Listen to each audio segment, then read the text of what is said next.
The report is factual mostly, but in my opinion, there are certain areas which lends itself to a degree of ambiguity. Something that would have been explaining with the time frame as to what happened exactly at what stage, including the failure of both the engines. Neither of the two pilots would have had their hands on the fuel control switch. Both their hands would have been elsewhere. See, it's the duty and responsibility of the Aircraft Accident Investigation Bureau to come out with the preliminary report, which they have within the 30-day stipulated period. The report is factual mostly, but in my opinion, there are certain areas which lends itself to a degree of ambiguity. Specifically, I would have liked to have seen something that would have been explaining with the time frame as to what happened exactly at what stage, including the failure of both the engines, including when this apparent conversation happened between the pilots and when the Mayday call happened. That would have made the report a little bit more factual. It would have made it a little bit more clearer, and it would have lent itself lesser to this degree of ambiguity which we are seeing at this point in time. What in your expertise could be the cause of engine fuel cutoff switches to move from run to cutoff within just 1 second? Could it be manual defect, electrical defect, or software malfunction? I would like to take a little bit of time on this, since I've flown the aircraft for 10 years and I've got a lot of experience, about 4,500 hours on the Boeing 787 Dreamliner. The mechanics of the takeoff, if you look at it from a layman's point of view, there is one person who is flying and another person who is monitoring. As per this preliminary report which has come out, it was the first officer who was seated on the right seat who was flying, and the pilot in command who was sitting on the left seat who was monitoring. So during a normal takeoff, the moment the first officer, in this case who was a pilot flying, would have pressed the toga switches to start the takeoff roll, he would take his hands off and put his hands on the control column. And thereafterwards, both his hands would be on the control column, and the pilot monitoring, in this case, would normally have his right hand on the thrust levers. The takeoff appeared to be normal, and somewhere around, I would say about 40, 50 odd feet, there seemed to be a little bit of a yaw based upon the video evidence that I have seen, which is probably indicative of the time at which the first engine had failed. Neither of the two pilots would have had their hands on the fuel control switch. Both their hands would have been elsewhere. The first officer, if he was a pilot flying, both his hands would have been on the control column on the right, and the pilot monitoring, in this case the pilot in command, would have been on the left with his right hand on the thrust lever, which is distinct from where the fuel control switches are, and monitoring the takeoff.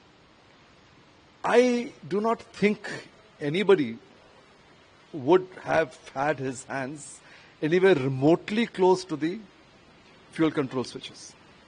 And in any case, even if a single engine had failed, our normal standard operating procedure would indicate that you climb to a safe height of minimum of 400 feet, stabilize the aircraft, autopilot on, and only then you carry out memory items, which might involve securing a failed engine.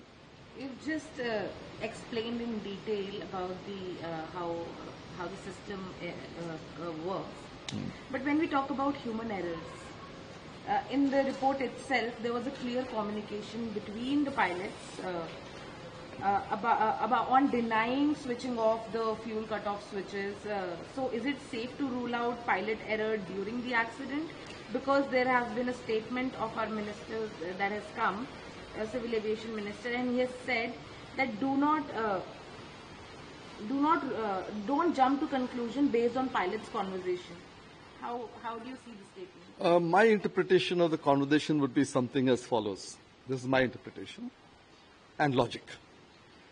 Let's imagine that I was the pilot flying, and I suddenly find a loss of thrust of both engines.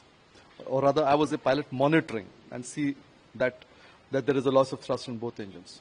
And I will ask, did you cut off to the other person? What does that imply? That I have not done anything myself. I'm asking the other person, right?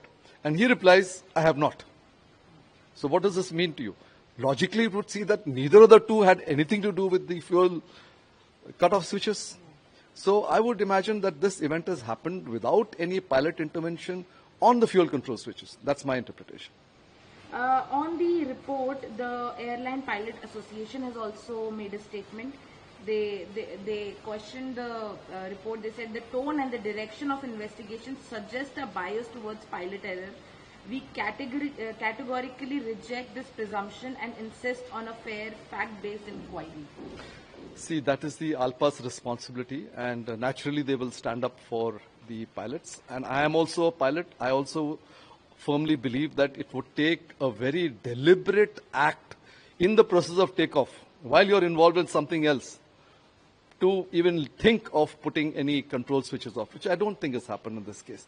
An event has happened. What is that event? That event has happened that both the engines have failed within a second of each other. And now, if you look at it from a pilot's viewpoint, if I have to switch off the fuel control switch, I have to first look for it because my attention is elsewhere. I have to identify it. I have to pick it up. It's a spring-loaded switch. Pick it up, take it out from where it is engaged, and move it deliberately to the cutoff position, and then release it into its cutoff position. This takes time, right? And then I have to do it to two switches. I don't think there is any commercial pilot in the world who can put off both the switches in 1 second. So now, just to elaborate a little bit upon this fuel control switch.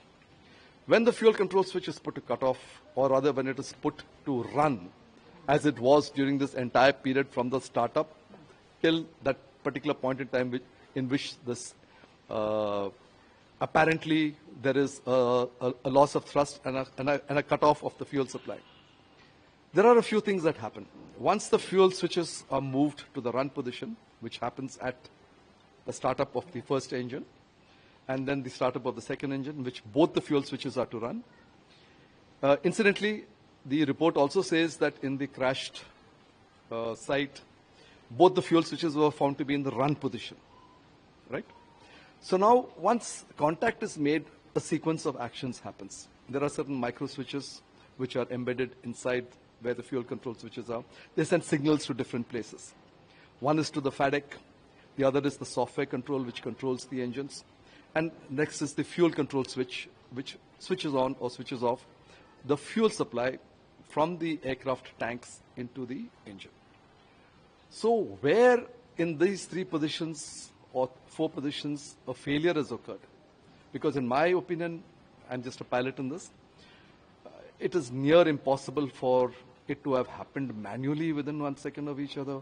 You're taking your eyes off, you're not thinking about the takeoff, and then you are manually putting it. It can't happen in 1 second unless you're a fighter pilot, which I safe to presume that both of them were not. I do not think that anybody could have done that. Possibly the cause will have to be investigated further, for which the Aircraft Accident Investigation Board has the requisite support of all the experts available. The NTSB is there, Boeing is there, GE is there, whoever they want, whatever they want, all expertise is available to them. I'm sure they'll come out with the result. Lastly, now that the preliminary report is out, and after narrowing down the investigation, what is, in your point of view, the investigators must be focusing at during the further course of investigation, as per the preliminary report? Okay. First is that the Aircraft Accident Investigation Bureau is a set of professionals. They know exactly what is to be done. They know the direction in which it is to be done. All that I find in the preliminary report is that that report itself lends itself to a degree of ambiguity, which is the result, and as a result of which you've got so many questions being asked. I'm sure that they are proceeding in the correct direction.